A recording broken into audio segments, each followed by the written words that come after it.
ஆனால் தொடர்ந்து இந்த புகார்கள் பொதுவான நீங்கள் புகார் எண் கொடுக்குறீங்களா சார்? இந்த மாதிரி அவசர கால தொலைபேசி எண்களுக்கு தொடர்பு கொள்ள சொல்லி மாநகராட்சி சார்பில் புகார் எண்கள் கொடுக்கும்போது அந்த புகார் எண்கள் வந்து பல முறை முடங்கிடுது. இந்த மழை வந்து அதிகமாக பெய்யும் போது அல்லது இந்த மின்வெட்டு ஆகியவை வரும்போது அது முடங்கி போது இந்த புகார்களை தெரிவிக்க முடியாத ஒரு சூழ்நிலை வந்து இப்போ இல்லை, அது சில நேரங்களில் அது அடிக்கடி இல்லை. ஆனால் வந்து ஒரு மிகப்பெரிய அளவில் ஒரு மழை ஒரு 20 நைட்டு ஃபுல்லாக பெய்யுது, காலையில் ஃபுல்லாக பெய்யும் போது அந்த பகுதிகளில் அந்த புகார் எண்களை தொடர்பு கொள்ள முடியாத சூழ்நிலை ஏற்படுது சார். அதுக்கு வந்து என்ன சார் தீர்வு?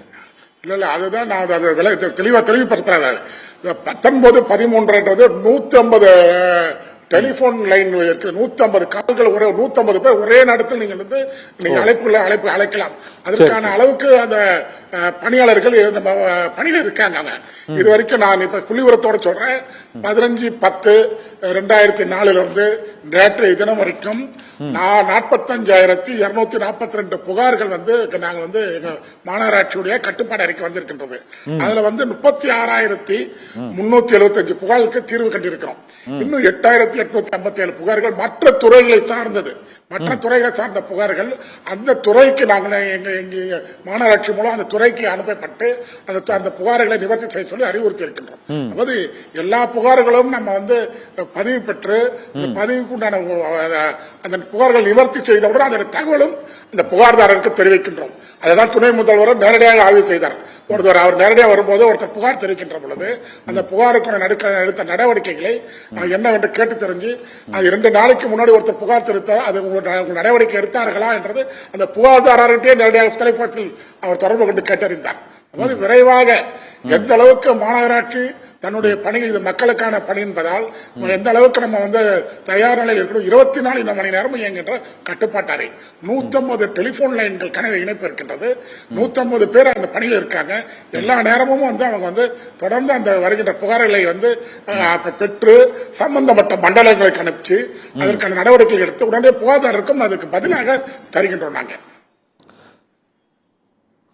இப்போ பொதுவாக நீங்கள் இந்த புகார்கள் தொடர்பான நடவடிக்கை சொன்னீங்க, அதுக்கப்புறம் அந்த சுரங்கப்பாதைகள் தொடர்பான அந்த மீட்பு பணிகள் சொன்னீங்க. ஆனால் இந்த நீர்நிலைகளின் அருகே நீங்கள் அடையாறு, கொசஸ்தலை மற்றும் இந்த பள்ளிக்கரணை பகுதிகளில் இந்த ஆக்கிரமிப்புகள் அதாவது தொடர்ந்து அந்த ஆக்கிரமிப்புகளுக்கான புகார்கள் நிறைய இருந்தும் உரிய நடவடிக்கை எடுக்கப்படவில்லைன்னு அந்த பகுதி மக்கள் சொல்கிறாங்க. அதனால தான் தண்ணீர் தேங்குவதற்கு முழுமையான காரணமாக இருக்கிறது. இந்த ஆக்கிரமிப்புகள் அகற்றுவதில் பல்வேறு சட்ட ரீதியான சிக்கல்கள், வழக்குகள் இருந்த போதிலும் இந்த ஆக்கிரமிப்புகளும் ஒரு காரணங்கிறது சொல்கிறத நம்ம மறுக்க முடியாது சார். ஆனால் ஒரு நிரந்தர தீர்வுக்கு இந்த ஆக்கிரமிப்புகள் நீர்நிலை அருகில் உள்ள அந்த ஆக்கிரமிப்புகளை அகற்றுவதற்கு மற்றும் இந்த பள்ளிக்கரணை சதுப்பு நிலம் பாதுகாக்கப்படுவதற்கு பல்வேறு விதமான நீதிமன்ற உத்தரவுகள் பிறப்பிக்கப்பட்டிருக்கிறது. இருந்த போதிலும் அந்த பகுதிகளில் முழுமையாக ஆக்கிரமிப்பு அகற்றப்படவில்லை. நீங்க துணை மேயரா பொறுப்பு வைக்கிறீங்க.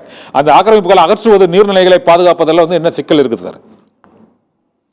எந்த விதமான சிக்கல் இல்லைங்க. கண்டிப்பாக ஏற்கனவே இந்த நீர்நிலைகளை ஒட்ட இருக்கின்றது. ஏற்கனவே உயர் நீதிமன்றமும் உச்ச நீதிமன்றம் ஒரு வழிகாட்டுதல் நெறிமுறைகளை அரசுக்கு சொல்லியிருக்காங்க. அரசு மாநகராட்சிக்கு அந்த வழிகாட்டு நெறிமுறைகளை அதை ஏற்று அதை செயல்படுத்துங்கள் என்று அறிவுறுத்தி இருக்கின்றார்கள்.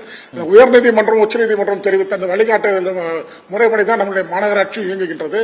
உதாரணமாக எல்லா நீர்நிலை பகுதியில் இருக்கிறவர்களுக்கும் மாற்று குடியிருப்பு தந்து அதற்கு அவர்களை அங்கிருந்து அவர்களுக்கு அந்த மக்களும் வாழ்வாதாரத்தை பெருக்கிட அந்த மக்களுக்கு வாழ்வாதாரத்தை சிறப்பாக அமைத்து தந்திட அரசு முயன்று கொண்டிருக்கின்றது.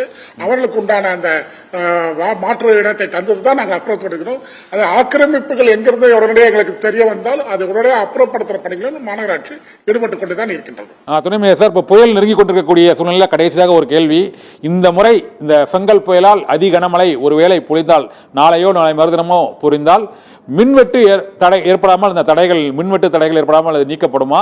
போக்குவரத்தில் எந்த பாதிப்பும் இல்லாமல் இருக்குமா?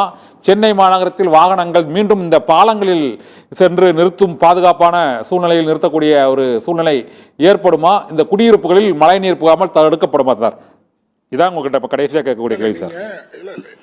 அதாவது எல்லா வகையிலும் மாநகராட்சி தயார் நிலையில் இருக்கிறோம். இயற்கையை யாராலும் வெல்ல முடியாது. மக்கள் அவர்களுக்கு முன்னெச்சரிக்கையாக தான் வாகனங்களை பாலங்களை நிறுத்துகின்றார்கள். அவர்கள் நாங்கள் மாநகராட்சி பாலங்களை நிறுத்த சொல்லி நாங்கள் சொல்வதில்லை. நீங்கள் உங்களுக்கு பாதுகாப்பாக இருங்கள், உங்களுக்கு தேவையான அனைத்து ஏற்பாடுகளை மாநகராட்சி செய்து கொண்டு இருக்கின்றது என்றதை நாங்கள் தெளிவுபடுத்துகின்றோம். அவர்கள் அவருடைய முன்னெச்சரிக்கையாக ஏற்கனவே மின்சாரத்துறை அமைச்சர் தெளிவுபடுத்தியிருக்கின்றார். தெளிவுபடுத்தியிருக்கின்றார். மின்சார துறையின் மூலம் எங்கேனும் பாதிப்பு ஏற்படாமல் இருப்பதற்கு மின்சாரத்துறை ஊழியர்கள் தயார் நிலையில் இருக்கின்றார்கள். அமைச்சர் கூட அந்த மின்சாரத்துறை அமைச்சரே தெளிவுபடுத்தியிருக்கின்றார். நம்முடைய போக்குவரத்துறை அமைச்சரும் எல்லா நேரங்களும் இயங்குவதற்கு ஆனால் அந்த போக்குவரத்து தயார் நிலையில் இருந்து சொல்லியிருக்கின்றார்கள். ஏன்னா முதலமைச்சர் அவர்கள் எல்லா துறைகளும் சீரான வேகத்தில் இயங்க வேண்டும், எல்லா துறையிலும் இந்த நேரத்தில் கூட்டு ஒரு முயற்சியோடு இயங்க வேண்டும் என்று நம்முடைய மாண்பு முதலமைச்சர் அவர்கள் அறிவுறுத்தியிருக்கின்றார். அதான் மாண்புமிகு முதலமைச்சர் அவர்கள் 2 நாளைக்கு முன்பு பொதுமக்களுக்கு தெளிவுபடுத்தியிருந்தார். நீங்கள் எந்த நேரத்தில் நீங்க பீதி அடைய வேண்டாம், உங்களுடைய பாதுகாக்கின்ற பணியில் நம்முடைய அரசு முழு மூச்சாக இயங்கும் என்று மாண்பு முதலமைச்சர் அவர்கள் தெளிவுபடுத்தியிருக்கின்றார்.